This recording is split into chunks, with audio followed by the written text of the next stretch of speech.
Yo, what's good? Back with another episode of the WhyNotI podcast, the WODCAST.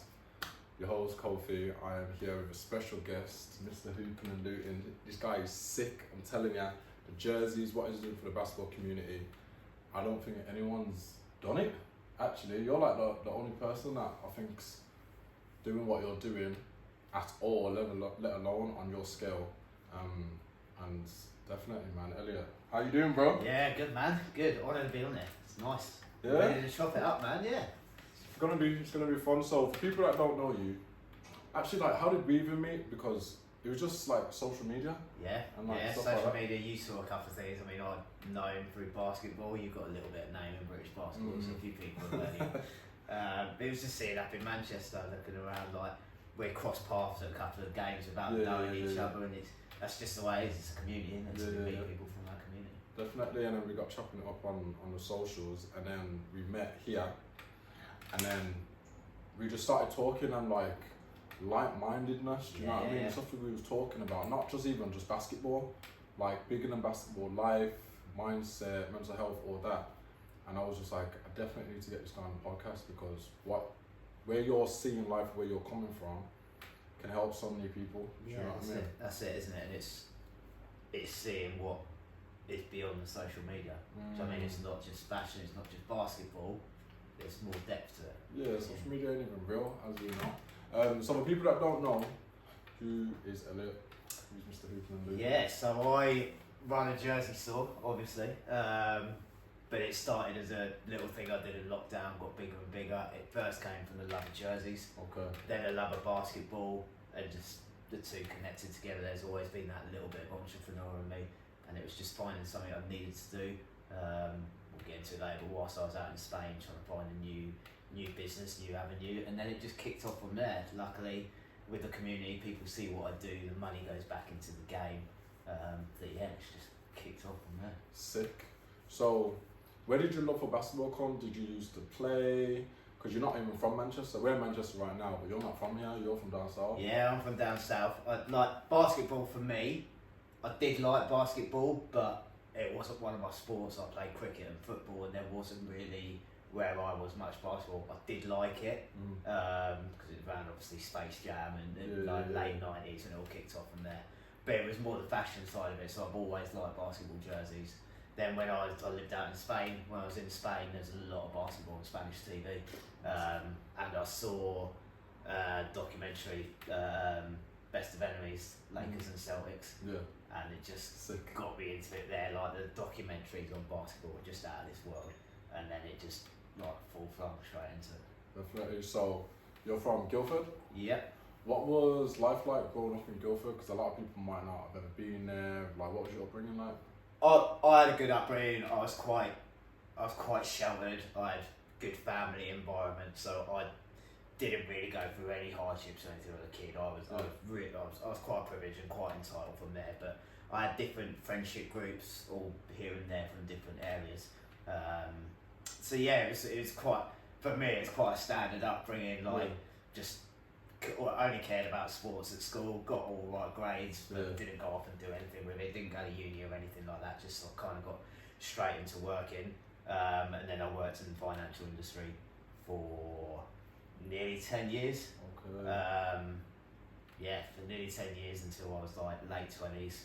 Then my life took a bit of a spiral, which was kind of a long-term thing. Ended up in Spain. So, when you started, like for a lot of young people, especially in the UK, their thing is, I can't wait to go to college, I can't wait to go to uni. They want to experience Freshers Week. I didn't experience it in the UK, I experienced it in America, but like, why didn't you think that's what you wanted to do? I just hated anything studying, and I just always assumed that whatever I did was going to be involved in sport. Just always assumed that, and I didn't like studying, like I didn't go to lessons. I hated sitting down and just with my head in a book. I'm quite an intelligent guy, but I just couldn't read or anything. Everything's visual and action for me. So when you say that, I think I've got the good side because I started working with my brother straight away when I was 18, which was working in Wetherspoons Bar. Okay. But it's on a uni, it's like right next to the uni campus. So I kind of had Freshers Week, and all the first year of uni, but earning money at the same time. So it was quite decent because I'd go on all the nights out, and obviously all the people that work there were students and all, so I kind of got the social side of it. But it's just like studying work for me. So, how did you end up in finance for 10 years? Because that's very like black and white, isn't it? Yeah, it was kind of when I realised that I didn't want to work in a pub for the rest of my life. You know what I mean? Like, I got too annoyed at seeing everyone else enjoy themselves till whilst I'm cleaning crap out of fucking gutters. I kind of quit there, and I kind of just fell into it. It was more at the time, it was like a sales job. And I'm quite good at selling things, as you can see. It just got from there, and I started progressing through there, and it was just a good career to have. I was on decent money. I was with a lot of people around the same age, so the social side of it was all decent. So yeah, I just kind of stayed there because it was quite easy. I found it easy, but it was decent money, so there's no reason to do anything else. Definitely, especially through like your 20s and stuff, because you're just trying to vibe. Absolutely, yeah. Did you think this is what you wanted to do for the rest of your life? Because obviously you was at Witherspoons, and then you were like, this is what I'm on. Now you're doing a finance job, you're like, this is what I'm on. But in the back of your mind, did you know what you wanted to do, or do you think that's what caused you to change? I had no idea. When I stopped there, I quit straight away. There was a lot of other stuff going on, but I realised I didn't want to go any further. And then, because of who I am, if I had no ambition to do better, it would be so detrimental for me to stay somewhere where I don't want to do anything more. There'd been a whole chain of events leading up to why I left. Main part of my mental health was in absolute bits when I left there, and I was kind of living a bit of a double life. So yeah, when I got out there, I knew it wasn't something I wanted to do, so I just quit. But then that's why it got even worse, because I was in my late 20s and then just went, right, I'm not doing that anymore. And then I was like, shit, I've done that all my working life. No, I ain't got a clue what I'm supposed to do. So, when you say you're living like a double life, what's that like? Because a lot of people live double lives, triple lives. Like a lot of people don't actually know what their closest people are doing when they're not around them and stuff like that. Like, what was that? Yeah, so my mental health started to really deteriorate when I got quite ill in around 2010. I was quite seriously ill, but I got better physically, but mentally I thought I'd be kind of showing weakness if I sort of said that I was struggling or anything like that. And I was always the popular one, the larvae one, the kind of Jack the Lad one. You can't show so that. I couldn't get rid of that persona, and where I was working was a very male-dominated environment too. So it's quite chauvinistic, you know, things which I didn't enjoy, but I felt like I had to enjoy that, otherwise I was going to be handicapping myself by not being able to do something. And with the friendship groups that I've grown up with, where I was originally, everyone kind of knew everyone. So across the whole age group. So again, I was supposed to live up to this persona, and it's just tearing me up inside, because I hated where I was. I hated everything about what I was doing, but I didn't know where to go, and I didn't know who to speak to or do anything about that. A lot of people struggle with that. Like the way you said you was able to just be like, I can't do this no more ambition, I'm quitting, I'm done. A lot of people hold on to the rope that's breaking their hand, they can't let go, do you know what I mean? What gave you the strength to be able to do that? Have you always been like that? Not really. It was a good decision to let go, but I did it in a very, very bad way. Like, I let go without having a safety net. So then I was like falling and just trying to, as if you're like just grabbing onto anything to try and like stay afloat. But I'm quite reactionary, so I didn't think about it. I was like, I don't want to be here. I'm not doing it. I've got to leave, and I kind of had to do it that way, because once I decided I want to leave, they would offer me more like carrots in front to stay there to do that. But I'm like, am I accepting some money now, but to do something I hate? So I had to like say, right, done. Don't convince me, gone. So it did take a bit of strength, because it was scary, but I wasn't looking at it from that point of view, I was just looking at, I want to get out of here. Yeah. That would be it. So you see, when you got poorly, got seriously ill, what was your support network like? Because a lot of people, especially when it comes like the mental, we just see the outside. We care about helping someone physically on the outside, but the mental, we seem to neglect that side. Do you know what I mean? What was your support system like in both areas? I was lucky that when I say I grew up with a strong family connections, that people there knew who I really was, that I didn't have to act around. Yeah. So I was lucky that I had the support of my parents, especially when I was ill, that they were able to pay for more things to find out what was wrong, whereas I wouldn't have been able to if I didn't have that network. And I'm a bit of a mummy's boy, ain't gonna lie for this. I can never hide anything or lie for my mum. She'll know like that when something's wrong straight away. I'm the youngest of 3 boys, and I've always been like the closest connection with my mum. My other 2 brothers are more like my old man, but I'm more like my mum. That she just sort of get, and she's been the one that helped there. And as I got progressively worse through my mental health, one of the big keys on what I concentrate is I know how lucky I am to still have people that could recognise that and help me get the help. A lot of people don't really have that, which is why I'm so big on speaking up about it, because it can even be a stranger which can be that voice to speak to. Because again, if it's a stranger, you don't have to pretend, because they don't know you, they don't expect you to say anything you want.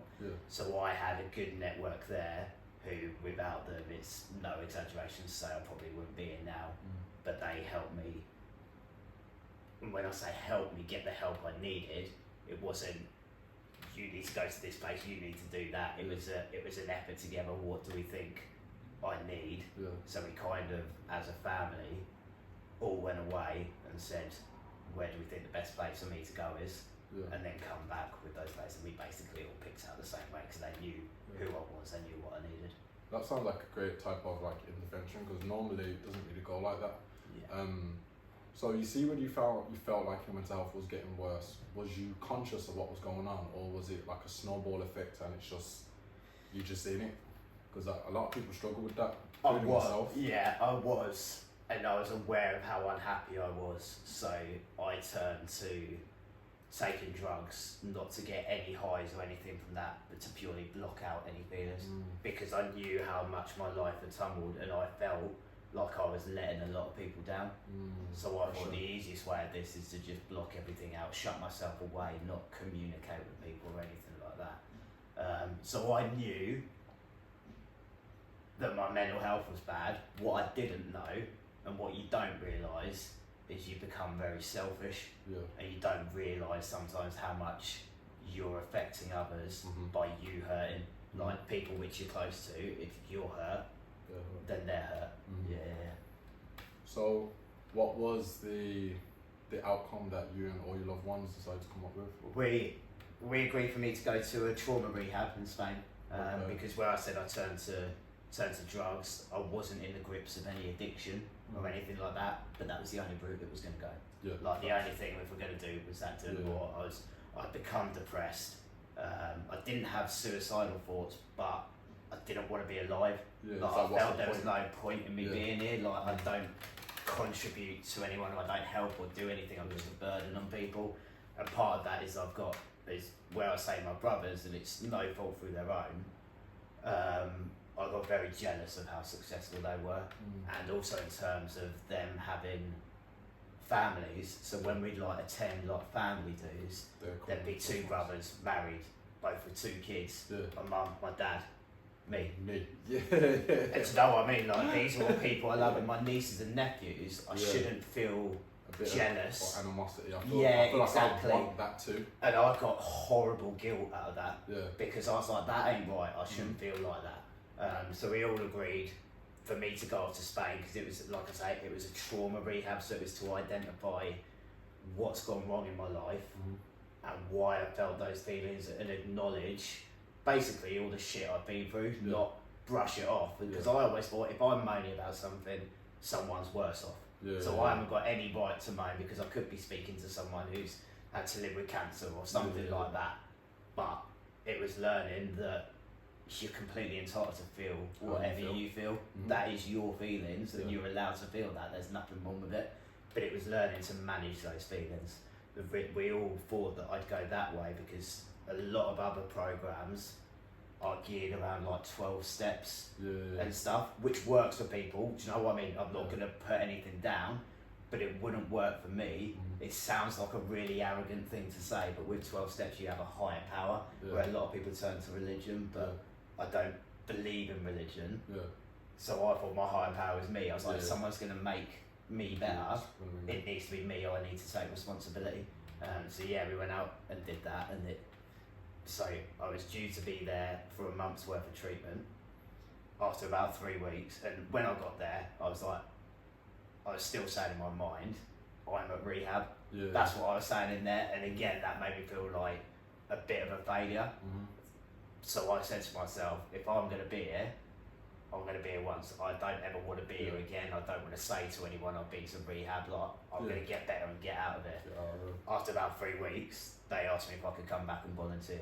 So straight away, because they obviously identified that with other people there was something there. I've always managed people, so I've always been a people person. I can work with people.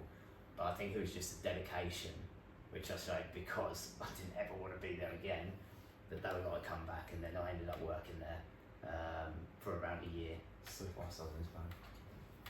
Now, before you even got to Spain, a lot of people think it's taboo to like talk to like their family, talk to their friends, especially about the real shit, not the masked, oh yeah, I'm feeling a little bit sad.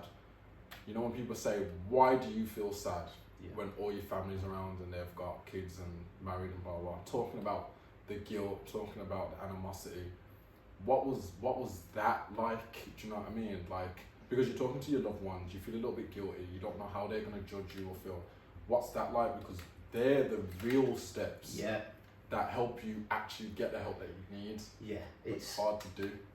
And this is one of my biggest things I say, because there's a lot around now about mental health and saying talk up, which is completely right, but it sometimes creates a bit of pressure on us thinking, I can't talk up at the moment, am I doing something wrong?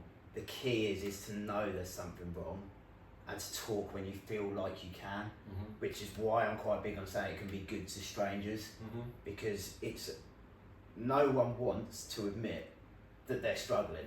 No one wants to say, I don't know what I'm doing here, I can't do this, I don't want to do this. So it's not an easy thing to do. Speaking up is the hardest thing. But when you're ready and you get to that hurdle,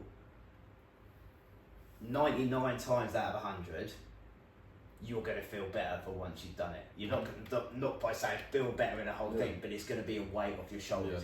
It's the start of a road to getting better. Being able to admit something's wrong, you can't get better until you say it, until you admit to yourself. And that's kind of what you're doing, is to try and look at it as if the way I did it was to try and look at it as if I'm speaking to myself. Like I'm telling myself, like, admit there's something wrong. Because we Admit both you're know doing there that. is. Exactly. It's kind of like you're having an argument with your brain, like saying, no, I'm alright, but you're not. I'm alright. So just like it's kind of agreeing with the two of them. So that's how I got it, because it's not easy. It's the hardest thing you can do, and it's a horrible feeling. But like most things which are horrible, once you've done them, it's just a feeling of, I'm on the road now, I can start doing this. That year that you spent in Spain, what was that like for you? Because you're surrounded by Spanish people, different food, completely different environment. Obviously, you being there at the trauma clinic as a patient, it's completely different to you being there living and working and helping other people, especially through what you've been through, helping people. You actually get to experience the culture. What was life like in Spain for you? For me, now.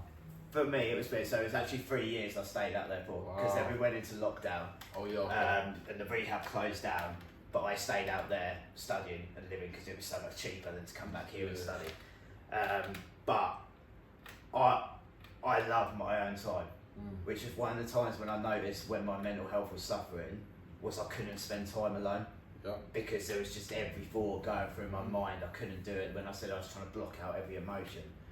So when I was actually out there on my own and I could think again, I was in paradise, basically. I'd put it that way. Like, my idea of paradise is being up in the mountains, just having my headphones in, music, to go off, walk, do what I want.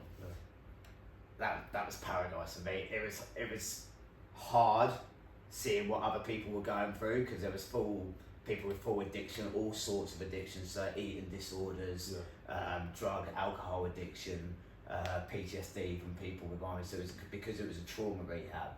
It wasn't all around the world as well. Yes, so it wasn't a specific one. So there was a person a long time there from Germany, Austria. There's people from all over. It was quite affirming for me that this isn't a you thing, that there was something wrong with you. This is something which happens to everyone all over the world from all walks of life, no matter how you're brought up. If you're brought up with nothing, if you were brought up with everything, it can affect anyone, the mental health. So it was a nice learning curve.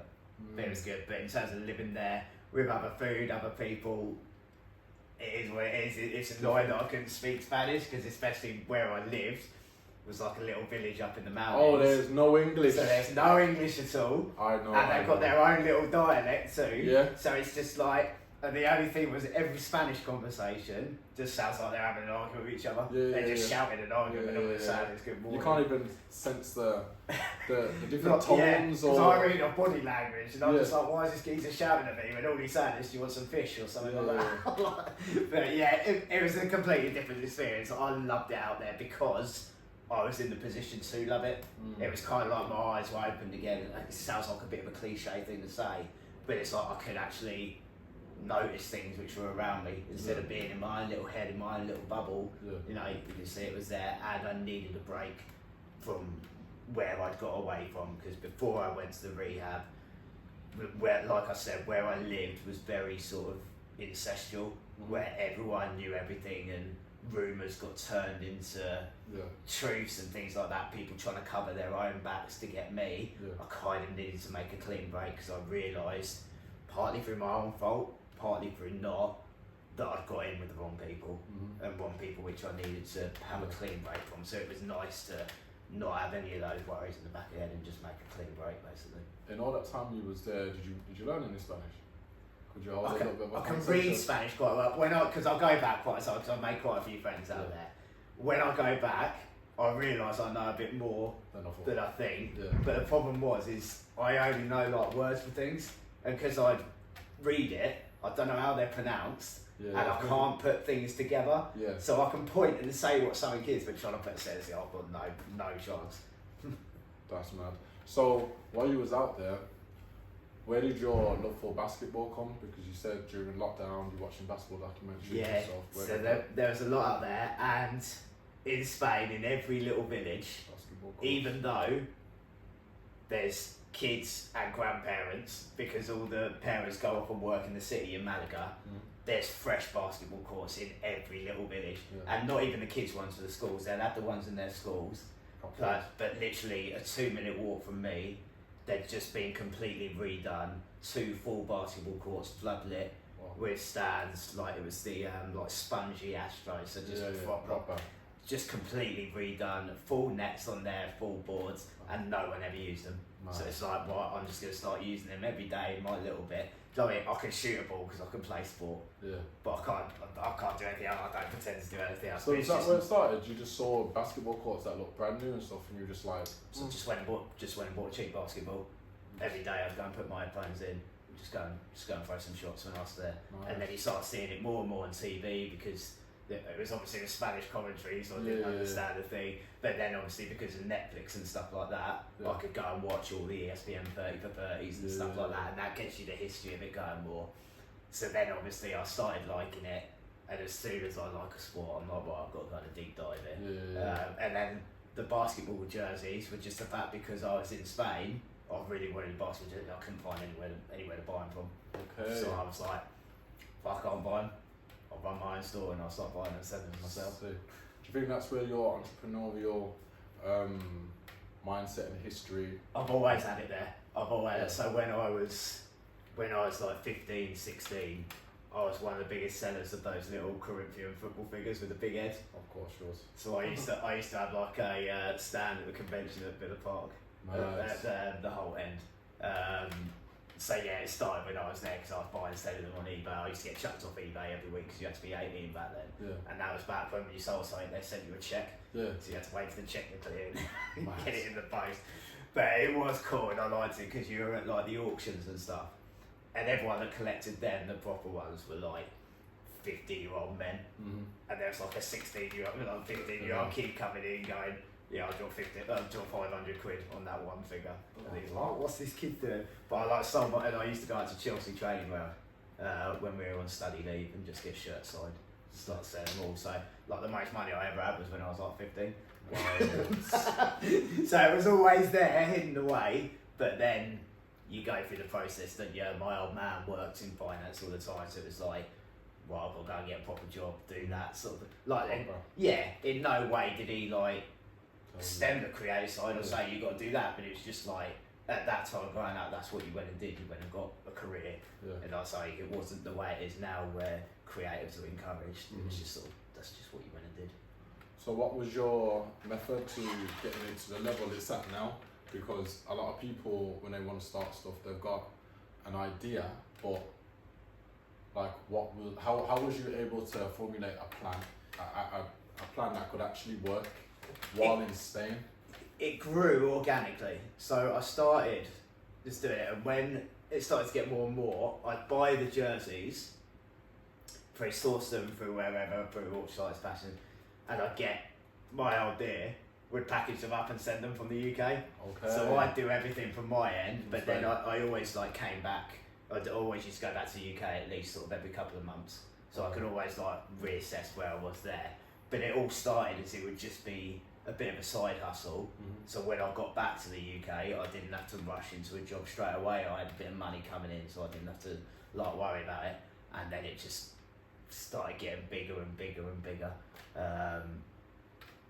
So you was kind of like a dropshipper, kind of like a middleman, trying to find people that wanted jerseys. You'd find the jerseys and it wasn't so much sourcing because as soon as I started, I had to think of a USP because it's quite an easy thing.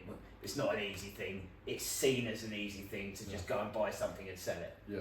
But if anyone could do it, everyone would. Yeah. So I had the USP that I would never sell anything above retail because basketball jerseys are a luxury item, and I don't hide away from that. It's a luxury item. No one needs a basketball jersey, and they're expensive. Yeah. So it's like, if I can find these things, I'm not going to sell them above retail price because I want everyone to have them. And then you get more and more people into basketball, and obviously that then grows for me naturally. If more and more people like it, then they're going to come and buy it. So as much as people said, can you find this and that, I just started going off finding what I could, learning about what the business was. So before I actually launched the website, I spent about 6 to 8 months in learning about basketball jerseys because it's flooded with fakes. The market is completely flooded. Asking people which brand business is similar, is this something which can be done? Luckily there are people that respond to this because it went about it in the right way. Learning what is fake and how to tell what is a fake jersey, learning what's rare, learning what people want, so learning that no one wants Indiana Pacers jerseys, like things like that, because there's no market. But and then it built up from there. So at first it was just about volume, so sort of getting what I can and having things at a low price so people could start knowing who I was, trusting what I sell, that everything I sell is legit, even though I was putting prices for lower than what I could have. That's what you have to do in the first for people to gain your trust. And then slowly and slowly building up as you get more of a reputation. I also thought that I need to have a big social aspect of what I do.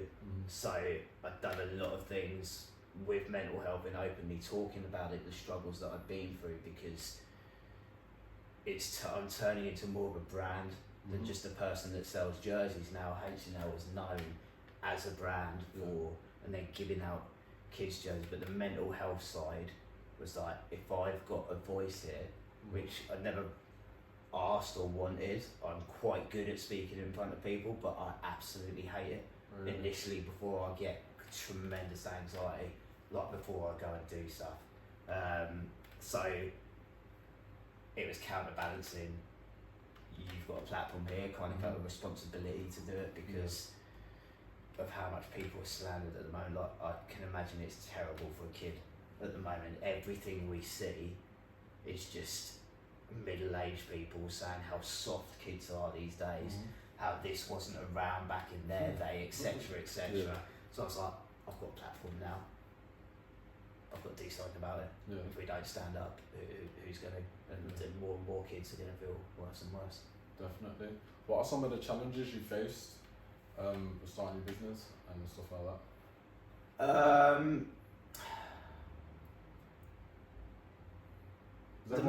One of the main challenges is when people ask you what you do, to try and explain that I sell basketball jerseys. Yeah. Because we're such a niche sport at the moment. Yeah.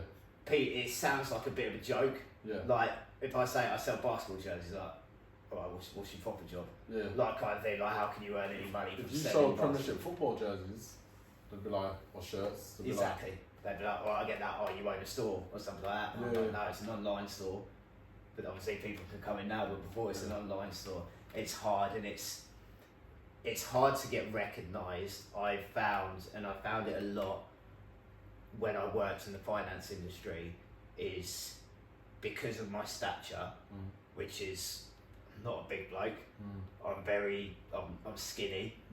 That I was often dismissed by people on the basis of how I looked and did that, and in the finance world because I'm tattooed. Yeah. So from there, I'm tattooed. Like, it's literally it's mad to think it. You must be a thug because you're tattooed. I'm like, look at me. I'm fucking like, do you know what I mean? And it's like, and my stature now is I'm often dismissed by men because of the size. It's something which it used to really get to me, and it would play on my mind too. I'd get really annoyed and upset about it. Really? It's something which doesn't really bother me now, but it's still a challenge for people to respect what you do and respect you as a bloke, because there's still that bit of caveman inside us, which is bloke, big, massive, strong bloke. Like how would they act? Like, what type of stuff? Because I'm sure there's people out here that experience the same thing and feel the same way, but they're like, I can't speak to someone about this because they're not going to get what I mean. Yeah. It's just, it's more that people would dismiss it, so they won't respond to you, and it will just kind of be a.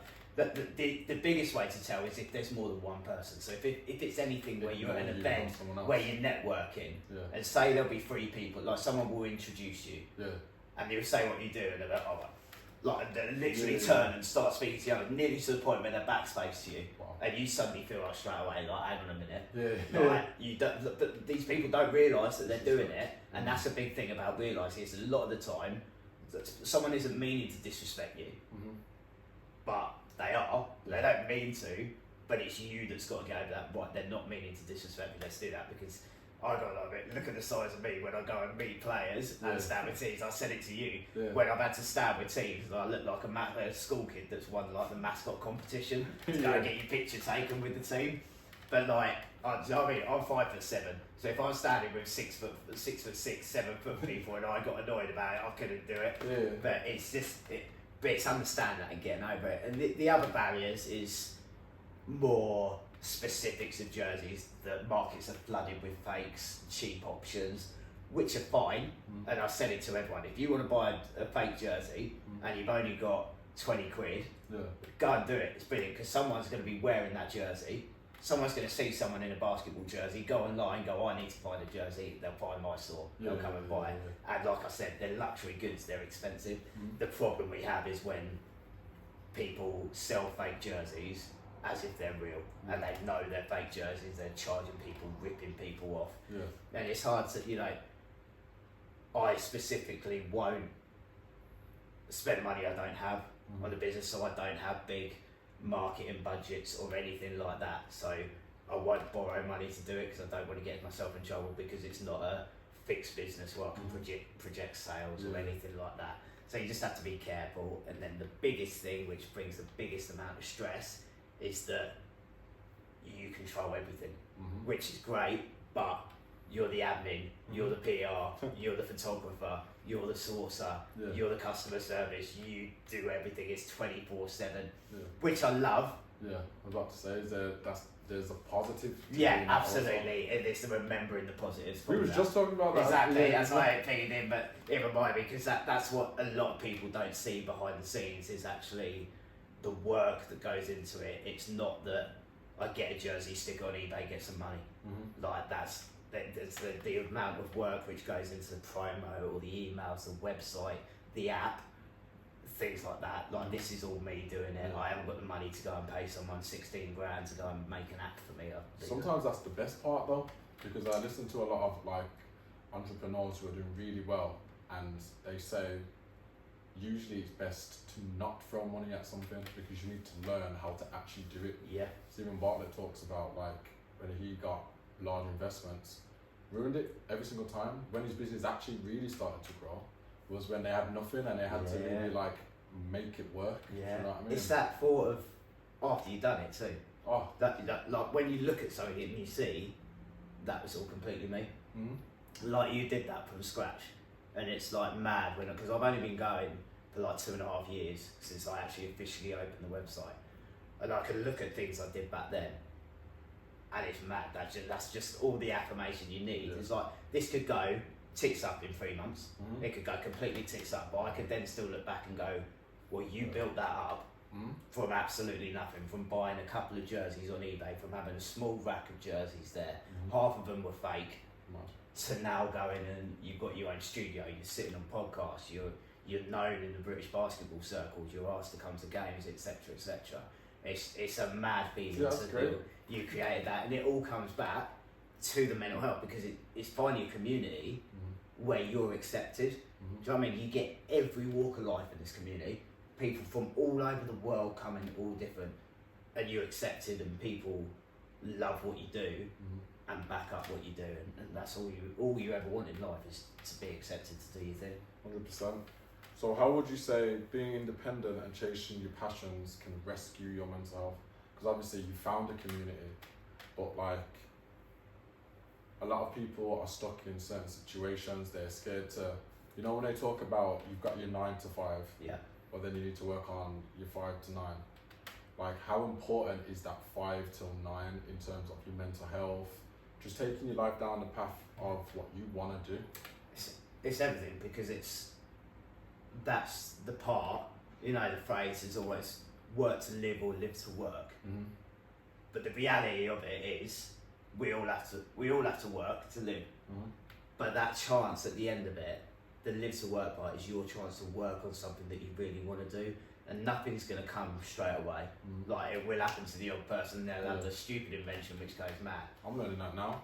Patience. Yeah, exactly. Like we're here for a long time. Like it's short, it seems short, but we've got a lot of time, so you can use that time to work out, find out what you really love. If you start doing something, don't work, it's not for you, don't be afraid to go, I don't like that, I don't want to do that. You don't have to finish it yourself. Like life's a test. Like find out what you like, and then don't rush anything. If you see something and you get into it and you really like it, then take your time with it. If you're gonna do it right, do it properly and do it right. Like take your time over it. Nothing has to come straight away.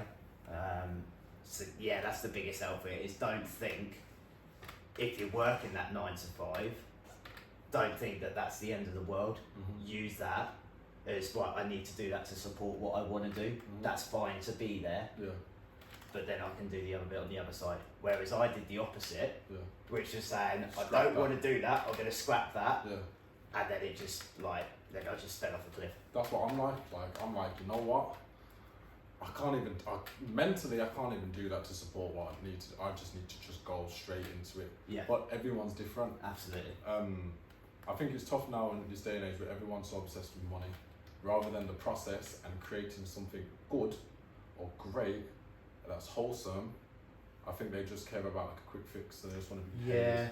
Yeah, I think that's like... And that messes up people's mental health. Yeah, that's a product of our environment, isn't it? Do you know what I mean? Like every single thing you see in the news at the moment is about how much something costs, how much everyone's struggling, how much money we need to do this. That's what all life is about, which is which is right, and we do care about that, but it's kind of up to us up to you as an individual to work out what's important to me. Like, do I need all this money for this lifestyle? Because the way that is for me is I'm finally in a place now where I don't earn loads of money. I don't need to earn loads of money. Like, I earn enough to be able to support the life I want. Facts. Which is perfect for me. I can now, do you know what I mean? I'm in a lucky position where I can effectively do what I want when I want. So if I want to go to an event on Tuesday night, I can go to an event on Tuesday night. I've got the money to be able to support me. I haven't got massive houses or driving around in stupidly expensive cars. I've just got what I need. And again, it sounds like a cliche, but it's kind of all I need from there. When you've gone through periods of having zero money, you know, it was only 5 years ago where I was effectively lying to people to buy £5 for a pack of fags. Do you know what I mean? So to go from that, when you've been in that position, it's kind of like, just appreciate where you are now. I think we often forget to do that. It's just appreciate where we are in the moment. So it's easy to think of what's going wrong. It's harder to think of what's going right. So appreciate that. 100%.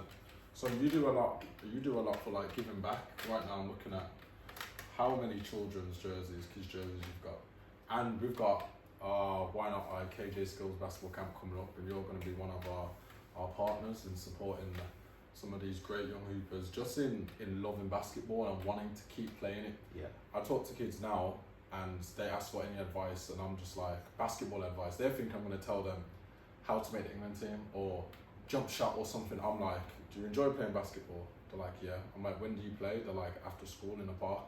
Like, do you love it? They're like, yeah. Hold on to that. Yes. Because there's been times I've been playing in front of thousands and I've been miserable.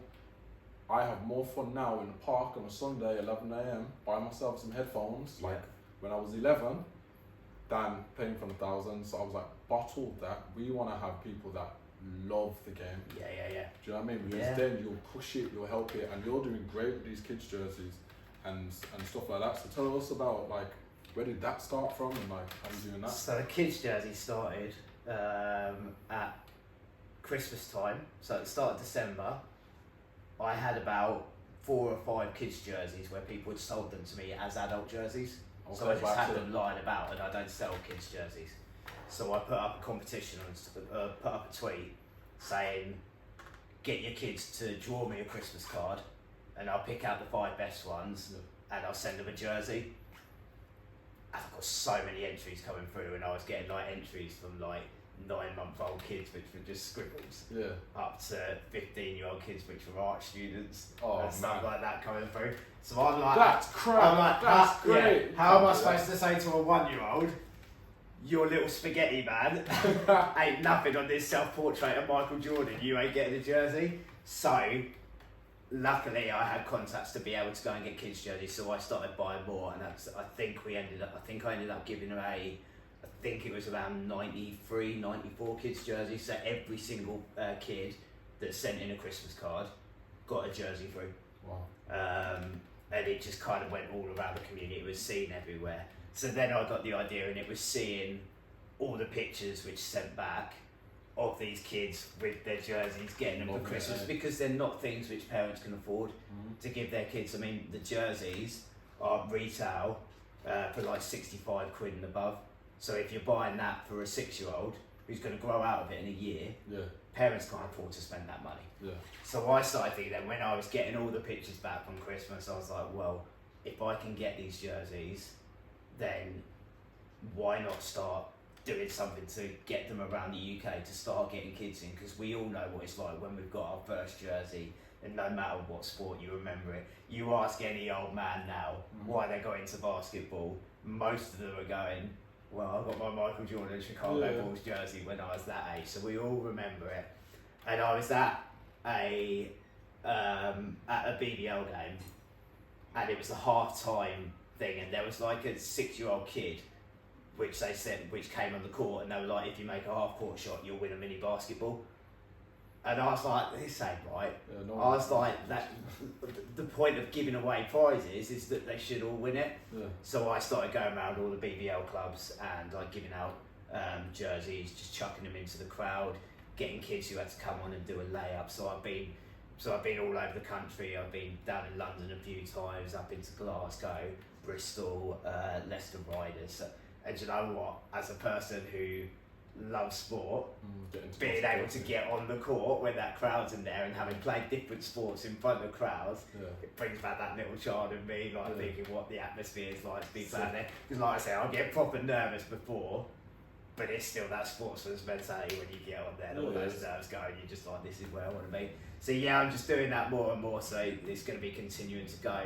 Now we're doing it and raising money for Team GB under 16 women's team, because these girls have been asked to fund their own trip to the European Championships next month.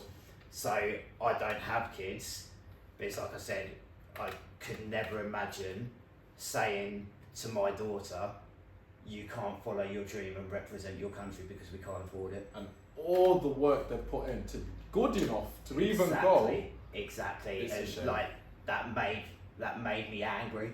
So I was like, I've got to do something about that. So now I'm raffling off 28 kids' jerseys and just raising some money to be able to chat to them. Anything which I can do that will help you. I've got a platform. It's not a huge platform, but it's a loyal platform. It's people which understand my community values. They understand what I do this. So if I can raise money from there, then that's what I do. That's what we've got to do. You've got to help kids live their dream. Definitely, I can't wait to... and it's just the faces when kids get a jersey, like even at games, and especially because kids are so used to a winner only getting them. So there's been times where there's been two kids and it's saying, right, first person to make a layup wins. So a kid like then you go to the other kid, oh, you've won one too, don't worry. And it's just see their face light up. Because they tried. Exactly. And that's what we're there to do. Like if you do something and fail straight away, you won't try it again. Yeah. Do something and love it, but you still fail, but you get something out of it, then you'll keep trying until you get it right. That's what it's about, having more people just involved. Exactly. And then you can get the best of the best from that, but it's good to just have people that love the game, man. Not only you come to British basketball professional games because you used to play professionally. We need people that might have never ever touched the ball professionally, but just enjoy basketball. Yeah. Come enjoy it, do you know what I mean? And spread the game, tell your work colleagues, tell people you know. Exactly. They might just come and just for entertainment, do you know what I mean? And it's weird because even with them, from the kids ones which have had them, that's stuff like World Book Day. People have now gone in as their favourite basketball player. Sick. So they're now seeing kids wearing basketball jerseys and the other kids are going to be like, I want that. Dad, can we go to the Manchester Giants game down the road? When I go and put nets up at the courts just down the road from me, I'll go and put them up all the time. You know, as a hooper, the difference it makes between hooping on a hoop with a net to without a net. No, I can't stand it. And you'll just see people, like there'll be a group of 20 people who are playing football there. You put up a net, give them a basketball, straight away they're playing basketball. Well, the thing is, they might even play basketball with the football. They do that, do you know what I mean? And you see some hoopers there. That I put one up a couple of weeks ago, and there was a lad there with one of the smoothest jumpers I've seen in a long time. Yeah, you just see it and you're like, why aren't these kids doing it? But we know that's the problem. We know that it's too expensive to play. So if you can do that, if you can provide a basketball, which is going to cost me 10 quid, I'm lucky that I can afford to give away 10 quid. Some kids can't have 10 quid on a basketball, so if you just chuck them a basketball, they'll stay there for hours. Amazing. Have you got any advice for people that are trying to, not just that want to do what you're doing, but that are trying to change their mental health for the better, that are looking for solace in terms of how to improve themselves and like going down a different path? Because it's so hard once you're in the groove of your life, even when you're miserable. What advice have you got from people that just want to change and like better themselves? I think it's different for every person, but I think the main thing for me, and I always say it, is allow yourself to enjoy what you enjoy. Like a lot of the time where we feel like we have to like something or pretend to like something because that's what other people like. It's like everything, we say everything you see on social media, and you get yourself in a rut, you start hating what you're doing and you think you're doing it wrong, but it's just take baby steps and understand it's a process. You're not gonna your whole life isn't going to change within a day. So don't get upset if you try doing something you like, but you still go back to your old thoughts. Yeah. You always have your old thoughts. Like, I still get ridiculous anxiety. I still get bouts of depression, but I've learned how to manage them, and I know those feelings will pass. It may be that I have a bad day, but I know it'll be a bad day. And again, I say it a lot, there's loads of cliches, but they're cliches for a reason. Like, the next day is always a new day. So you can have a shit day, understand why it's a shit day, try and learn from it. If there's something you've done which has caused that, then learn not to do it further. But just, my biggest advice is just allow yourself to feel what you feel. Don't ever feel guilty or wrong for having that feeling, because that's what you felt at that time. Just try and take steps to learn how to manage those feelings. Definitely, bro. I appreciate you coming on the pod, man. Definitely. Great conversations. Hoopin'N'Lootin. Go get some jerseys. That's another episode wrapped up. Like, comment, and subscribe, all of that. Peace.